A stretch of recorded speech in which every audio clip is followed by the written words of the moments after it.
Oh, eto na yung sinasabi ko.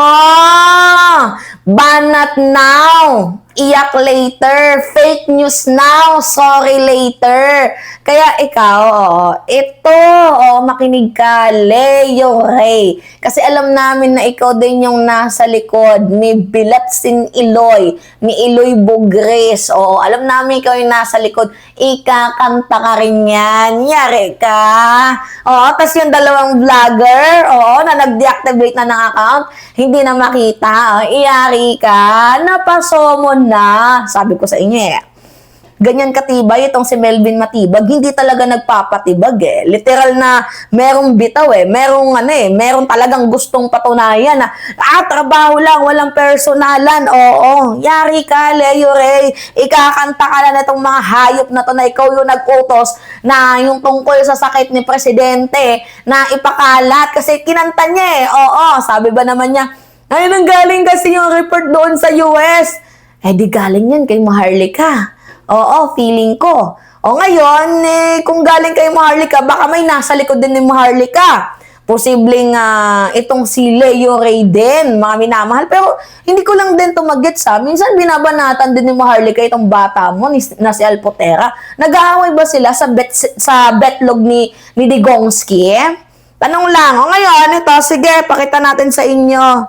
Ang inang mga minamahal, nakakaloka. Kahit nga ako, tawang-tawa ako dito Diba? 13, ipinasabi na ng NBI ang tatlong vlogger na sinasabing nagpakalat ng maling impormasyon hinggil sa kalusugan ni Pangulong Marcos. Kabilang dito sina Iloy Bugris, Regondola Ping at Craig Underpal na nagpakalat ng manipuladong imahe para palabasing may malubang sakit ang Pangulo.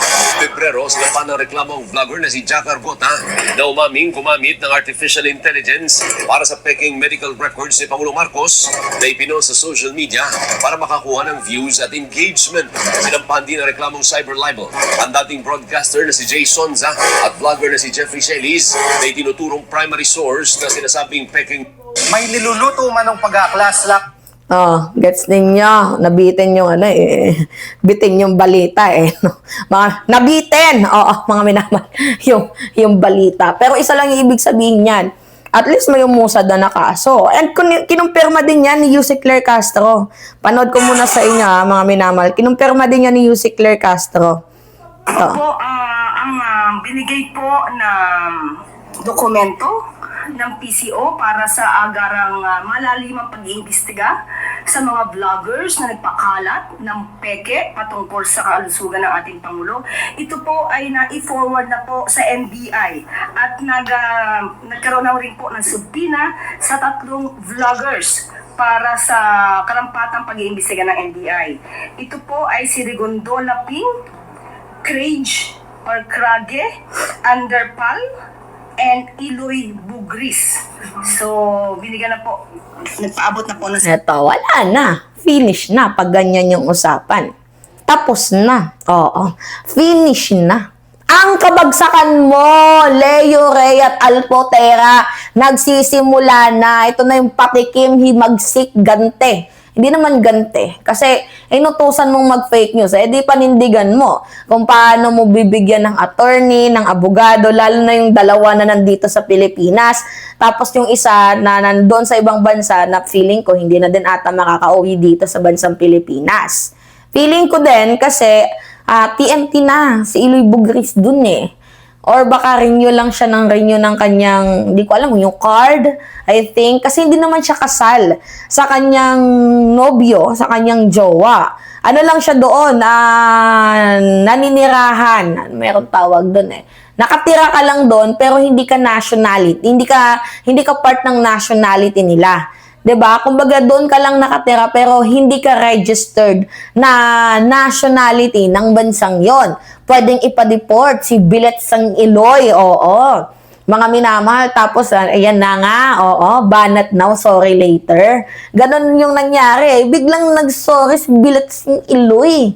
Na hindi niya daw sinasadya, mga minamahal. Yung pagsabi ng ganon, kasi parang nautusan nga lang din daw siya kasi nakita niya yung report galing United States. Ngayon, kung galing United States, kanino galing yon? Ito, nilalaro mo yung presidente, pati yung mga Duterte eh. Pero hindi na ito pinapatulan ni PBBM, itong si Leo Ray. Kasi best friend niya ni F. Elisa. Ngayon, inekis na nila yan eh. Tingnan ninyo, ang dami pa ding hanash. Ang dami pa ding ano eh. Diba? Ba't di nyo na lang pagpokosa ng pansin? Yung trabaho nyo dyan. Balita ko may mga kapatid daw din tong, kung di ba naman mga garapal, usapang yaman. O, diba? Kung di ba naman kayo mga garapal, usapang yaman daw di umano. May mga kapatid daw sila lang pinakasuhan. Oo. Pinaalis. Pinakasuhan ba? Mga minamahal, pinaalis. Kahit nga ako medyo, di ba naman, talaga? Diba? Yung ano nila, yung kanilang kapatid, pinakasuhan nila. Diba mga garapal? So, kung nagawa nga nila yan sa kanilang kapatid, kaya din nilang gawin kay PBBM and also, kaya din nilang gawin yan kay Sara Duterte.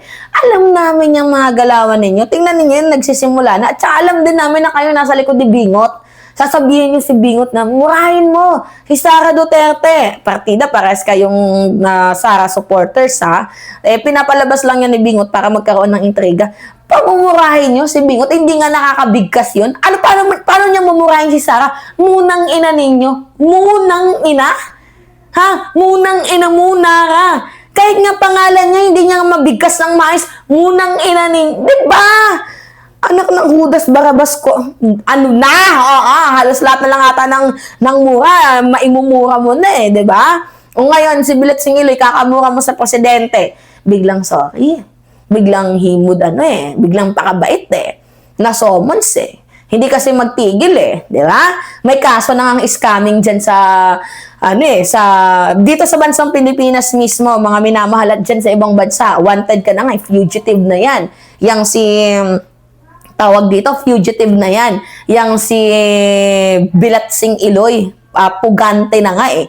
'Di ba? Tapos, scammer na nga, lahat-lahat. Tapos, fake news peddler pa. Halos lahat ng kaso, sinalo mo na eh. Kulang na lang, pumatay ka na, Bilat Sing Iloy.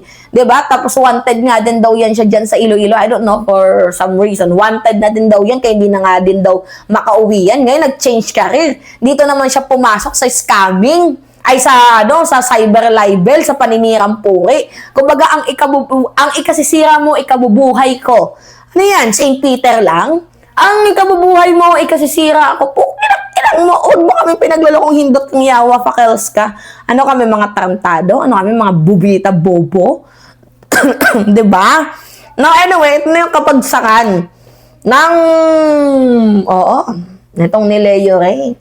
Kakautos mo pati baka si Alpotera, next na din kakasuhan. Kaka-fake news.